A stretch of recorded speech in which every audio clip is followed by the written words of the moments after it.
Match day one of the UEFA Champions League kicks off this week as 32 teams start a journey they hope will end at Wembley on June the 1st. Along the way, we'll be providing the best analysis and picks, aiming for a profitable season on the continental stage. This is Betting Weekly Extra Time Champions League edition. You're with Dan Roebuck, and alongside me, three of the best bettors around to talk you through the Tuesday and Wednesday cards across Europe. On the crew this week, RJ, Will White and Steve Wyss. Steve, we tend to think that the group stages usually go as the betting suggests in terms of the teams that qualify for the knockout stages, but there are some brilliant games in the group stages. There are some upsets. There are some surprises. Do you think that they are more likely on match day one or later on in the qualification process? Well, good day to you, Dan. Good day, Will and RJ as well. Exciting times, match day one of the Champions League. I think it's a really tough competition. The books are usually really sharp here. There were several, me, I like an overs bet. Hint, I've not actually got an overs bet, official one for this show, because the lines, I think, have been really a bit too high in general. I wanted to get involved with some other ones. But in terms of your original question there, Dan, this is probably the round, isn't it? If there's going to be some shocks, this is the one. Either that or match day 6, where you get positions where teams that don't need to win, etc. But look,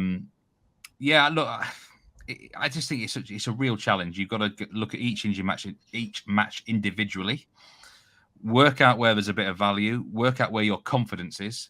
But yeah, I am certainly on the lookout for some surprises in this match day one round. It's a bit like last weekend. I said, it's a difficult time after the international break and the transfers. So this is a dangerous period for bettors. I was trying to talk up the qualifiers when we had the third round qualifiers and the playoff qualifiers, saying that there's plenty of money flying around. And Will suggested to me that that might not be true, which I took on board. But when it comes to the Champions League proper, Will, and the group stages, I mean, in terms of handling your experience here, is it bigger than the Premier League? Is it not quite Premier League level? Is there significant money in Asia worldwide? How do you see it in terms of, strong markets, strong liquidity? Yeah, well, we said on the last show, didn't we, how we were looking forward to the qualification stages being over and moving into the group stage proper. It's kind of like betting on a similar level to Premier League. Yeah, limits are similar in Asia to the high-profile Premier League games, even during the group stage, which would probably put it higher than the other domestic European leagues. So yeah, there are some big groups out there looking to have big stakes on these games, and we should see some interesting market moves, that's for sure. Yeah, that is going to be interesting between now and kickoff on Tuesday and Wednesday. We are a USA-facing show, of course. Where does the Champions League rank stateside, RJ? Because on the face of it, obviously big teams and a lot of US fans will be following certain teams. Certainly, the Manchester United, maybe not so much these days, but certainly the Man Cities and the Bayern Munichs and the Real Madrid and so on and so forth. I always think the timings, I'm not quite sure if they're great stateside because it's midweek and it's during the day. What's the handle like in America? What's the interest like in America for bettors? Yeah, I mean, so for me, I'm in the Northeast, so there's a pretty heavy soccer following up here. The timing isn't great, to be truthful, because it's typically around 3 p.m. kickoffs on a Tuesday and Wednesday, and I feel like myself, you have full-time jobs as well. It's kind of challenging to just get the viewership, even though I know a lot of people take half days or plan accordingly. Kind of just like the March Madness basketball tournament, right? A lot of people take that time off, and I do think a lot of people do focus on this tournament, especially in the later stages. But even in the group stage, I think the viewership's pretty strong typically. And I think the timing could be better, but it is what it is. And it aligns for that PM start in Europe, right? So, yeah, certainly a little bit easier maybe than the lunchtime kickoffs in England when it comes to the Premier League, and stateside bettors and fans are getting up at silly o'clock in the morning to watch the games. Shout out as well for our Champions League Futures show that's up on YouTube as well. We did it shortly after the groups were announced, and it details picks across a whole manner of markets, including the outright winner, group winners, qualification and top scorers. So plenty to get stuck into there ahead of match day one kicking off, which is Tuesday and Wednesday. We're going to tackle Tuesday cards first of all. This is an earlier kickoff stateside, 12:45 Eastern, Milan against Newcastle here. I did this running order sort of last night, and then I tweaked it again this morning, and I've just looked across at the Bet Rivers prices, and they're slightly different again. Now, Milan are plus 160, Newcastle at the minute plus 170. It's an interesting one, Will, because we talked about this with Daniele, and myself and Daniele were saying, well, surely Milan have got to be favourites here. And you were saying, well, there might be a bit of a surprise here because the Asia money might come for Newcastle. And they're not favourites just yet, but what's your take in terms of how close that market will be come kick-off in Milan? Yeah, interesting talking about market dynamics. I think these days we're seeing money coming earlier. I think it used to be the case that kind of everyone would hold their horses until day of game, and then you'd see the big market moves. But I think the markets are sharpening up. We're seeing bigger moves before day of game, and this is one of those. Money has come for Newcastle, as I predicted on the futures show. And I think if it came to the draw no bet market, which is the current main Asian line, I'd be starting to get interested in Milan. At current prices, I agree with Daniele and yourself. I don't think Newcastle should be favourites, but I wouldn't be surprised to see them go off favourites here. You have not got a money line pick for this game, but you have got to play. Will, what's the best bet when it comes to the fixture at San Siro? Yeah, I've also previously said on these shows that often the best bets are the most uncomfortable, and I think given the proliferation of attacking football and attacking output across Europe, I think betting anything on the unders line is quite uncomfortable these days. And my bet here is on under 2.75 goals at minus 105. Money has also come from the unders, so I think the current line is under 2.5 plus 105. I wouldn't put anyone off getting involved at those prices either. Overall, I just think it's match day one in the group of death, and I think teams are likely to be cautious, particularly these two in this group, perhaps not the PSG Dortmund tie, two very attacking teams there. Eddie Howe tends to be quite pragmatic away from home. He sets up quite defensively, looking to hit teams on the break. It's exactly how he played in the 1-0 away defeat to City earlier this season. The last 4 Premier League matches, there's been a total average of 2.18 expected goals generated in Newcastle's games, which is quite low. And I can also see Milan being quite cautious here after they were battered by Inter in the derby. In last season's Champions League, Milan, over their 12 games, they had 8 unders and 4 overs, including 1-0 and 0-0 against Spurs in the round of 16. But the biggest factor here for my bet is UEFA have said that they won't be following FIFA's directive on additional time here. We've seen 8, 9, up to 10 minutes of additional time being given at the end of the second half, and similarly large numbers at the end of the first half across Europe. But Zvonimir Boban, chief of football for UEFA, has come out and branded these directives as absolutely absurd, and it looks like they won't be directing referees to account for that additional time in the Champions League, Europa League and Conference League this season. So I think that automatically gives us a slight reduction in goal expectancy. I think the market's got carried away with the higher goal expectancies in domestic leagues across Europe. And I don't think that's necessarily going to carry through to the Champions League, particularly in match day one, group of death, draw no bet handicap. As I said before, the price is shortened already, but I still do like the under 2.5 goals plus 105. Although I am on the under 2.75 myself at a bet price. Under 2.75 goals is the pick from Will. Just on that, very quickly from Steve to RJ. Steve, to you first. Is it going to be one of those things where we'll wait to see it until we believe it when it comes to those added on time minutes? It's like we're going to watch this first game. This is a 12:45 Eastern kickoff, and if the ball goes up with 2 or 3 minutes at the end of it, then suddenly there's going to be a rush for unders for the rest of the midweek card. Yeah, I believe. Yeah, I'm not sure I will believe it. But UEFA do like to go rogue, don't they? So I think they might want to prove a point to FIFA here that you can still, we're sort of better than you with our ideas. I actually quite like this under, and the reason is, like Will said, Eddie Howe in these games when they're perceived as an underdog, which they are, in my opinion, still seen as the dog in this game, even though the odds might not suggest it by kickoff. He goes on the back foot. He time wastes a lot. They're not a great watch, Newcastle, actually, in big games, Really, it's quite a boring team. He'll play for a point here, so I think there is actually a case for unders. And just to RJ on this, it is the group of death, obviously. And I know you've got a pick in the PSG Dortmund game that we're going to get to very quickly. But it's almost like because, 4 big teams, 4 teams expected to go deep into the competition, potentially given the money around with all of the clubs and the prestige of some of the clubs. Is it a case of just don't want to lose the first game? Is that going to be in their mindset a little bit? Yeah, I think so. I think that they could be stated for almost all these matches, right, in the first leg. But yeah, to Will's point, it's a good shout out. I did have a mention of that time, or UEFA was deviating from that FIFA ruling for the added time. So that's a good shout out, Will. But yeah, I think to your point, it's this does look like an uncomfortable play, to be honest, in my opinion. But like you say, sometimes that could be the best wager, and I expect a lot of unders to come in. To be fair, in this first leg, and I'm not a big unders guy at all. In fact, I'm not an unders guy, but I think you have to start looking at that in these tournaments for sure. So I like where you're going. We're expecting overs in the next game. We're going to look at Paris Saint-Germain, Borussia Dortmund. I see the line on the BetRivers site is over 3.5. They expect more money at the over-unders at 3.5 than under 2 and over 2.5. Over 3.5 is plus 118 at the moment.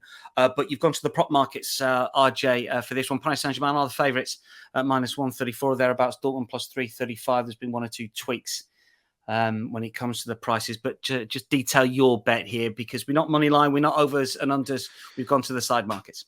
Yeah. So as we stated in the Champions League here, it's difficult. Or you have to really look deep to find value. And I try not to overthink these plays. You could look at recent form domestically. Does it always translate? It doesn't. You look at strength of schedule, maybe how they're playing domestically and how that aligns to the Champions League schedule. But I've had success last Champions League with the prop market. I think that's where you find the most edge, in my opinion. So where I'm looking at here in the PSG versus Dortmund match is shots on target over 9.5 at plus 112. PSG is currently 5th in the Ligue 1 table, coming off a pretty shock loss, I guess one would say, against Nice. Although Nice is not, no slouches this year. Dortmund currently 7th in the Bundesliga table. However, there's 7 teams, including them, with just 1 win away from jumping to that top spot. Obviously, with the goal differential coming into play. They're coming off a 4-2 win against Freiburg over the weekend. You look at the PSG roster over the summer, right? They lost Messi, Neymar, Verratti, to name a few. Dortmund, could argue got a little bit stronger. They have not progressed, however, past the quarter-final stage since 2012. And obviously, as you stated, the group of death, right? Milan, Newcastle. It's a tough spot for them. But looking at the prop market, not overthinking it, right? Straight strategic-driven selection. Shots over their last 25 matches in their respective home and away spots, that is domestic and tournament matches, average around 25 shots total, right? But where I'm looking at is the shots on target. PSG averaged 9.43 to be exact shots on target at home, and Dortmund on the road around 11.5 shots per match. In their away spots. We got a surprise visitor there, Steve. So on average, we're looking at around 10.5, 10.6 shots on target between both these teams in their respective home and away spots. So when I saw the shot on target at 9.5 at plus money, I looked at this as a value option, an option that I think could come through. I mean, in the first round, yes, teams are going to play a little bit more reserved. That's why I didn't really back a total here. But teams are going to go for it. They have the talent. They have the ability. And this just looks like a good selection at plus money. Over 9.5 shots on target, plus 112 in the Paris Saint-Germain Dortmund game. Lazio, Atletico Madrid next up again Tuesday. This is 3 p.m., as is the Paris Saint-Germain game, incidentally, just that Newcastle game. That's the early kickoff for our Tuesday plays. And Will, we've got to pick it in this one. I mean, Lazio have got off to an awful start in Serie A. Atleti, we thought were going to be something a bit different and a bit better in La Liga, but they were well beaten at the weekend by Valencia, much to Rory's annoyance in our head-to-head challenge. Talk us through your play here. I'm going unders again. I do like backing unders around the level ball handicap, particularly in this kind of setup where, again, match day 1 in a group where we've got 2 likely contenders for top spots. I think both teams, They will be going for the win, obviously, but I think both teams may take a point here. As Dan mentioned, Lazio, they're not very inspiring, especially attackingly. They've generated an average of 1.17 xG so far in Serie A, despite winning away at Napoli. That win was slightly undeserved. They only generated 0.87 xG, attacking xG in that game. Obviously, we know about Simeone. We know about his defensive reputation. Although I would argue this has been changing over the last couple of seasons.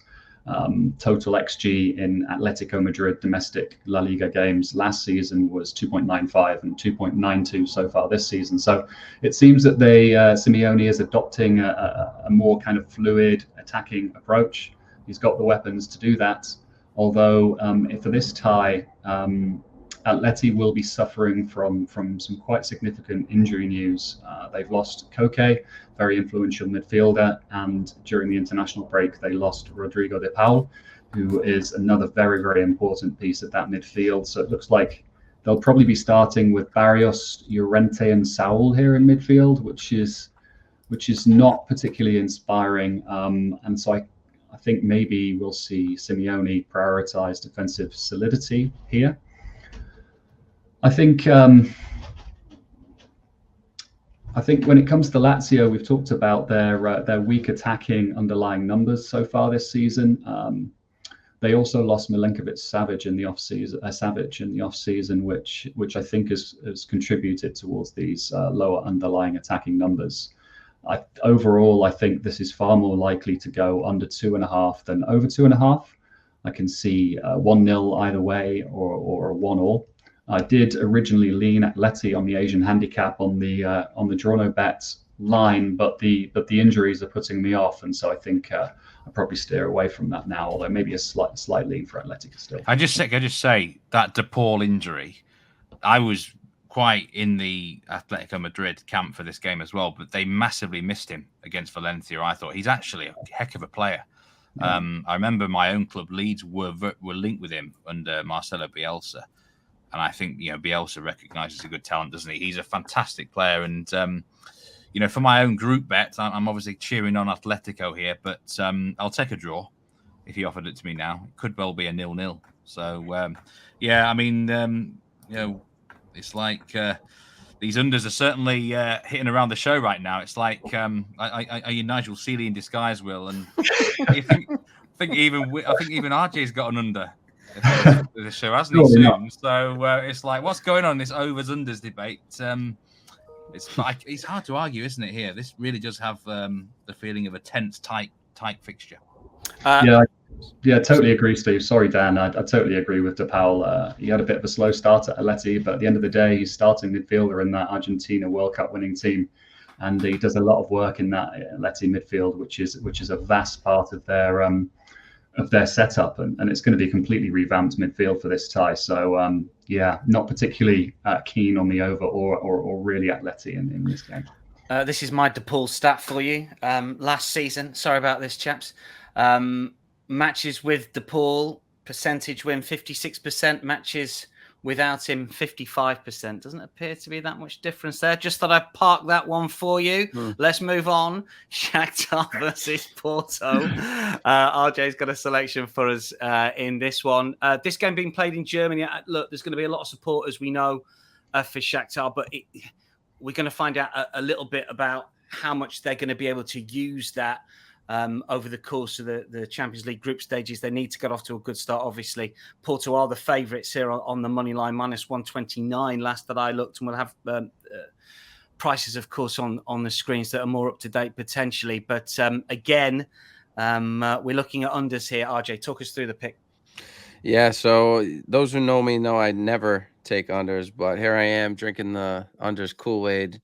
And there's good reason. Nigel Seeley has got to everybody. Someone has had a word in his ear. That ridiculous video of him at Camber Sands that he pretends that he's in Greece. But anyway, yeah, he's been in the water there. I saw that video. It was a good video, Nigel. But honestly, this is a tough one. I definitely thought about this a few different ways. Obviously, they travel from Ukraine due to obvious circumstances to Hamburg. It's around 1,000-mile flight 1,600 kilometers, if I'm not mistaken. So it's obviously a bigger trip than what they wouldn't have to travel. So that's a interesting stat there. And they're currently sitting at the top of the Ukrainian Premier League table. They got quite a cushion. They're dominating almost all their matches, although they did have a 1-0 win over the weekend where their head coach was basically stating that they weren't even prepared for that match and they were already looking ahead at Porto. So he was a little disappointed by that. Porto's currently sitting in second place in the Premier League table in Portugal. We have the Portuguese goalkeeper, Diogo Costa, who's kept 4 clean sheets in his last 6 UCL appearances, 4 wins, 1 draw, 1 loss. And Porto's last 11 Champions League matches, only 3 of those has seen both teams to score. So looking at this from a statistical perspective, basically one of the reasons why I selected this match is because Porto just simply have very tight, they're very keen on just sort of scraping out of matches with a 1-0, 2-0 type win. You look at Shakhtar's home matches over the last 7, they've only allowed 2 goals, and this is in the Ukrainian Premier League. Nonetheless, they've only scored over 2 goals in 3 out of those matches. They've scored 3 once. But Porto on the road, the coach was pretty happy over the weekend, right? They kept a clean sheet against Estrella, which was one of the first times on the road all season they have. But I expect that trend to continue. And at over 2.5, under 2.5 at plus 116. See, I'm used to talking about over. Look at me. I'm saying, so looking at under 2.5 goals at plus 116, a very nice number in my opinion. I think Shakhtar's got the capability of getting on the board. I find it unlikely due to the fact of that they're not at home. They're in a neutral venue. I really like this. I could see a 1-0, 2-0 type win for Porto. Come out clean, head back home, and really take care of business back in Portugal. Last one for the Tuesday games. Defending champions Manchester City, 3 o'clock Eastern against Zvezda. For the hipsters out there, just looking at the latest prices here, City minus 3,335, not minus 2,500, which is what I put initially. It must be one of the shortest price favourites we've ever seen on a Champions League card. Steve, you've got the pick in this. I don't know if Will can run any numbers for us in terms of how short we've had short ones in group stages. But Steve, talk us through your pick here. Yeah, I kind of apologise a bit here. Both of my 2 main picks are really, really boring. Some might call them square plays, actually. If they're winning picks, I don't think it's going to matter. Well, I know. It's you hardly need to be Mystic Meg to predict that Manchester City are going to win this game of football. But I am taking them on a rather big Asian handicap of -3. Now, it's not often that even I would delve into this sort of territory, but I think there's a massive chance of a blowout. For a start, I'd be shocked if Red Star actually score a goal. Man City to keep a clean sheet both teams to score no is -167, which is effectively City to keep a clean sheet, isn't it? And I wouldn't want to put off people there back in that. But their team total line is over 3.5 goals at -120. But I think the -3 Asian is slightly better because if it did end 3-0, you'd get the push. I've always said with betting, the key isn't necessarily the winners you have, it's avoiding losers. Pushes, half losers can be very, very important in the long term. And, Manchester City winning by 3-goal margin exactly here is certainly very, very possible. But if you look back at the group stages last year, they beat FC Copenhagen 5-0. In the knockouts, they beat Leipzig 7-0 here at home. Even beat Bayern Munich 3-0, and they smashed Real Madrid. Red Star, I think, are probably one of the weakest teams in the Champions League group stages. They've qualified automatically for this due to the coefficient being quite decent for the nation. But the last time they were in the Champions League group stage, they took some batterings. I think 5-0 against Spurs, 4-0, 6-0 defeat against Bayern Munich, and a 3-0 one. This might be just a step too far for them, I think, Dan. And it is a very obvious play. Manchester City, I don't think I looked at their next fixture in the Premier League. It's Nottingham Forest at home. I don't think they're going to be having their eye on that match too much. Now, the week after, I think they've got Arsenal after the next Champions League game against Leipzig. But on this instance, I think they'll be focused to get a good start in the group. It could come get a goal difference to win the group. You never know. So I think they'll want to put a few past Red Star here. It should be, I'm looking at 4 or 5-0, Dan. I just it's men against the boys here, in my personal opinion. Will, have you seen any team as short as that in a Champions League fixture? I don't think I've seen anything that short.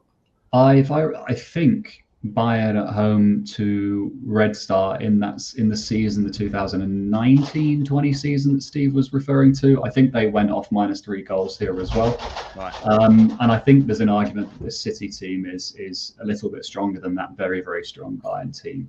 I'm not sure if historically, maybe in the season when Sheriff were in Champions League, they went off a bigger underdog than this, but the handicaps don't jump to mind. Let's talk Wednesday. Previews on 3 of the games in the Champions League match day 1. Steve, you're first up again. Real Madrid, Union Berlin. Real Madrid short price -295. Union Berlin +850. You've got a bit of a downer about Union Berlin anyway, so let your hatred flow even more here. Well, I'm definitely taking on Union Berlin here. -1.25 Asian handicap on Real Madrid, and it's even better price than I put in the group chat last night, -124. I don't know what I'm missing here. I think they're clearly the better team. I've said before about Union Berlin, I certainly don't think they're even one of the best 4 teams in Germany right now. Are they even the 5th best team? Someone like Wolfsburg might argue against that. But look, Real Madrid at home against anyone, really. I'm not going to be betting against Real Madrid at home in Europe against any team. And certainly I will take my chances that they can, at very worst, win the game. I mean, the -1.25 Asian handicap, I'll explain it again. If they win by 1 goal exactly, Real Madrid, you only lose half your stake. We don't want to be losing anything, but it's better than losing a full stake, isn't it? Union Berlin, I think, are going to come here quite defensive-minded, negative, and try and keep things tight. This could end under 2.5, to be fair. Wouldn't shock me. 2-0. I think 2-0 to Real Madrid is the most likely score in the game, by the way. But Real Madrid have got loads of experience in the Champions League. They have had the occasional shock. Sheriff, we mentioned that game, didn't we? Mm-hmm. They lost at home to Sheriff. I did my research here. Sheriff was 33-1 that day. Was that a game that wasn't played at the Bernabeu as well? I think, wasn't it? They beat them. Now you might be right there. Yeah, they beat them at where Castilla played. But yeah, sorry. Yeah, it was a shock. Shakhtar actually beat them at home as well a few years ago. Oh, maybe it was Shakhtar. So but anyway, they do kind of occasionally throw in a bit of a surprise loss or drop points, but I don't see it here because this is an important group. It's not that straightforward. Napoli are in it as well. Real Madrid want to get off to a good start. But I think you got a simple case of a reliable, proven team in Champions League against an inexperienced newcomer who really, in their own domestic nation, I don't think are that good. So I don't know what I'm missing here. It might be because of the Vinicius injury, but -1. I think this Asian handicap line should be like closer to -1.75, Dan. So I'll happily take this. Just one for Will on this. What do you do with a side like Union Berlin? I was looking at UEFA coefficients earlier today, and obviously they've not played in the Champions League before, so they get graded down. I mean, do you grade them down in terms of ratings because they haven't played in Champions League, or because Bundesliga is a strong league? Do they still get plenty of good metrics from your point of view, from a betting point of view? The short answer is I don't give them a downgrade or a significant one for not having playing in experience. Yeah, I do think this is an interesting game though. Madrid, I think I mentioned on a previous show that City often get opposed in Asian markets by the big syndicates, and I couldn't really put my finger as to why. And it's the same with Real Madrid. They get opposed domestically. Often they were opposed against Real Sociedad over the weekend and won. And often that happens, particularly since Vinicius got injured. That's probably the reason why we're seeing quite an attractive Real Madrid line here. I could see this moving to 1.5 and then money coming for Union Berlin and pushing it back to 1.25. So I'm not really sure how to play this one myself, but I do like the Real Madrid -1.25. Wouldn't like it so much on the 1.5 line. Bayern Man United next. This is again Wednesday, 3 p.m. Eastern. That Real Madrid game, incidentally, 12:45 Eastern. RJ's got an official pick and a lean in this as well. They're both stats based. Both I like these ones. Bayern, of course, held last Friday. United, RJ, in a complete mess at the moment. Give us your official pick first. Yeah, official pick. Bayern versus Man United over 9.5 corners at -124. As you stated, Bayern coming off a 2-2 draw against Bayer Leverkusen on Friday, and Man United are in shambles, coming off 2 losses, 2 3-1 losses against Arsenal and then Brighton over this past weekend. Obviously, Ten Hag has made some rotation, I saw Bruno Fernandes back at right center back. I mean, this is one of those things where I think, excuse me, Bayern are catching Man U at a very opportune time for them, especially at home. I think they're obviously, on paper, the stronger side. But looking at this from a stats perspective, again, not trying to overthink this, both sides in their respective home and away spots average around 10.9 corners per match. In fact, both sides have seen over 8.5 corners 77% of their time, and then over 9.5 corners around 62%, which is one of the highest percentages I've seen for corners. If you noticed, or if you didn't look at corners market, almost every corners total is around 9.5 for all these matches. And this was a match that the typical average numbers between both teams exceeded that. And at -124, it was a little lower than I want, but it's certainly a play that I targeted for sure as my official play. And Dan, you want me to go over my lean real quick? Yeah, briefly? why not? I like this one. I like this one even more than the corners to a certain extent, because I mean, it's a shot on target again that you're looking at. I mean, Brighton. I'm just looking across here. Eight shots on target. That was away against Man United, and with respect to Brighton being a good side, I don't think they're as good as Bayern Munich. So give us the numbers on your lean here. Yeah, to be fair, I went back and forth on this. I was going to make the shot on target my official play. I almost made both these plays my official plays. In fact, I might be on them officially, so I feel very strongly about it. Over 9.5 shots on target between Bayern and Man U at -124 as well. Same price as the corners. Again, looking at this, both sides average around 29 shots per match. As you stated over the weekend, Brighton were able to find the net, at least shots on target 8 against Man U. I expect Bayern to get 7, 8 on their own. To be fair, they average around 11 per match. Man U average around 5 on target, but that number's creeping up for sure, especially in their recent form.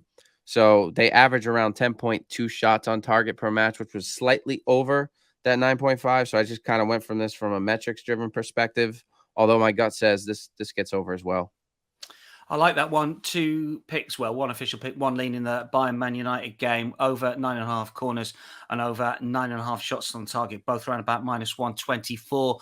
Will's final pick for us to wrap up the official selections before we get a few leans to wrap up with. This again on Wednesday, Eastern, 3 o'clock, Sevilla against Lens, -127. Sevilla, Lens, +360. What's happened to Lens, Steve? They're bottom of the league, but they're in the Champions League, or bottom of their domestic division. Talk us through this one. First of all, sorry, Will. Yeah, sorry, I've got French football and Steve on the brain. Will. I'm sure Steve's got a lot to say about the game. Anyway, this was quite a contentious group as well, if I remember rightly from the Futures show between Steve and Daniele.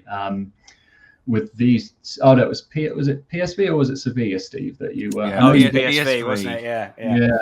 Well, first of all, I want to say I really like RJ's picks on the Bayern Man United game. Personally, I don't have the time to get involved in the prop markets so much myself. I'm kind of got too much on with the main lines. But if you can't find, or you're struggling to find value across the main lines, you should get involved in the prop markets, because it's very hard for a bookie, for Bet Rivers traders to stay on top of all of these lines and to price them up accurately. And I do think that RJ has found 2 very, very good bets in regards to that Bayern Man United game. But yeah, on to my third and final pick. No surprises, it's another unders, and I'm hoping to benefit from 2 or 3 minutes of total additional time again. I'm expecting another cagey affair, with Sevilla potentially looking to play their possession-based control game, being on the front foot, and Lens looking to hit them on the break, albeit without their key attacking weapon of Openda, who they lost in the off-season to RB Leipzig, another team we've spoken about a lot on this show. It's Lens' first appearance in the Champions League since 2002. So far this season, they've been shut out in their last 2 league games. And it's really hard to see where Frank Hayes is going to find goals in this quite tricky qualification group. the same time, I think we're looking at Sevilla, a team that will fancy themselves to go through in this group. I don't think it's necessarily going to be that easy. They've struggled so far generating attacking XG in La Liga this season, averaging 1.42 XG per game, despite relatively easy fixtures. On the other hand, Lens are only generating 1.19 attacking XG so far this season in Ligue 1. So it's really the same as my other two picks. It's a similar kind of narrative where I think the market is really looking towards an uptick in attacking trends and underlying attacking numbers across Europe. And I think this really does present opportunities for unders bettors to identify situations, particularly where two relatively equal strength teams have a higher chance than the market is giving it credit for in playing out a cagey opening group stage game. So my pick here is, again, under 2.5 goals, minus 104. Shade under even money. Go on then, Steve, quickly. What's wrong with Lens? Can't score goals, missing Lois Openda massively. And if you want a bit of value betting this game, I reckon Sevilla win to 0 at plus 200 could be worth a go. We've got some leans, one Tuesday lean, a couple of Wednesday leans that we haven't touched on just yet. Steve, you go Tuesday, Group G, one of the early kickoffs, Young Boys, Leipzig. What's the lean here? Well, I think it's about time we gave the overs a little bit of love. It's the only overs on the show. And it's not even an official pick. It's only a lean. And it's not even a pick. The line is at 3, and I wanted a 2.75 goal line here. There's loads of games that I wanted a bit of a lower goal line. Arsenal, PSV, or the Bayern Munich game. I wanted, something a bit lower. But this is the only one I'd maybe consider getting involved in. Young boys games, generally at home in Europe, are known for being quite high scoring, aren't they? And we know how Leipzig play end to end. I've just looked at some recent fixtures. They're actually on a run of both teams to score no in 6 straight games, the young boys. And we saw in the previous qualifying round that they did sort of defend quite well against, it was only Maccabi Haifa. But I just wonder, is there a different sort of approach for them now? Are they going to be a bit more mature? So that's what would put me off. If it was a 2.75 goal line, I'd get involved. But there's too much of a chance of an exact push. And I don't want to sweat my ass off for a push here. So, but I do think goals. Okay, goals in the Young Boys Leipzig game. We've got 3 on Wednesday. RJ, you go Arsenal, PSV. What's the play? What's the lean? Yeah, lean is both teams to score at minus 134. I omitted this play simply because of the price. I think it's a little low, and I have some question marks. But I mean, Arsenal have had both teams to score in their last 6 matches at home. PSV on the road have been a little bit more inconsistent, a little less tricky. They've had some strong matches against like Feyenoord where they kept a clean sheet against them. They're obviously a strong side in Holland domestically or Netherlands domestically. But both teams to score have landed 74% of the time between both these sides in their respective home and away spots over the last 25 matches. So again, from a metrics perspective in this tournament, 74% chance of both teams to score is pretty strong, right? And the price is probably appropriate at minus 134. Cool. And Will, you're cozying up to the boss, Nigel, even more with 2 more unders leans here. Yeah, it's hard to resist the unders across this match day one. My first lean is on Braga Napoli, under 2.75 goals. Was trading at minus 107 last time I looked. It wouldn't be a European show without mentioning Steve's favorite phrase. Braga's a tough place to go. I think, Braga is a tough place to go. They've got a strong record domestically and in Europe. Is Braga the ground where one end of the stadium is just like a whole rock? Yeah. There is it. Sorry, nice. Go on. It is, yeah. I think coupled with that, I think the market is obviously very high on the Osimhen Kvaratskhelia partnership, but really Kvaratskhelia has not looked himself so far this season. So I think there may be some value in the unders. Braga played out a very tight final qualification round against Panathinaikos. There were 4 goals over 2 games. They won the second leg 1-0. I can see this being another tight match day 1 game. And then my second lean is under 2.5 goals, minus 117, Real Sociedad Inter. Very competitive group, a group where I think Real Sociedad are quite underrated. I've got a lean on Real Sociedad plus a quarter of a goal as well, but I wanted a better price than the current minus 132 on offer. Despite them being underrated, Real Sociedad's attacking numbers are not that great. An average generation of 1.39 attacking XG in their games so far this season. On the other hand, Inter's attack has started on fire so far this season in Serie A, but I think they might be happy with a point away from home here. So I could see a 1-1 type scoreline. I think the price is a little too short though at -117. So for that reason, it's just a lean for me. Just a lane for unders, 2.5 goals in that La Real Inter game.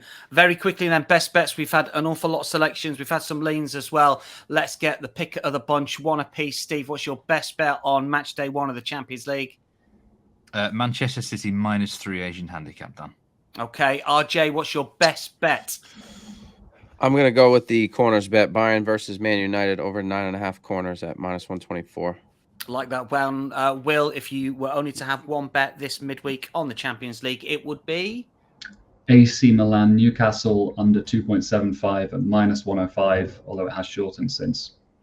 We're all on the unders bandwagon, it would appear. Nigel will be happy. That wraps up Betting Weekly Extra Time Champions League edition. Many thanks to Steve, to Will, and to RJ. Don't forget to take advantage of all of the in-play markets with Bet Rivers. And a final shout out to the Future Show. It's also up on YouTube. All the outright picks for the Champions League 23-24. That's a lot from us for now. Goodbye.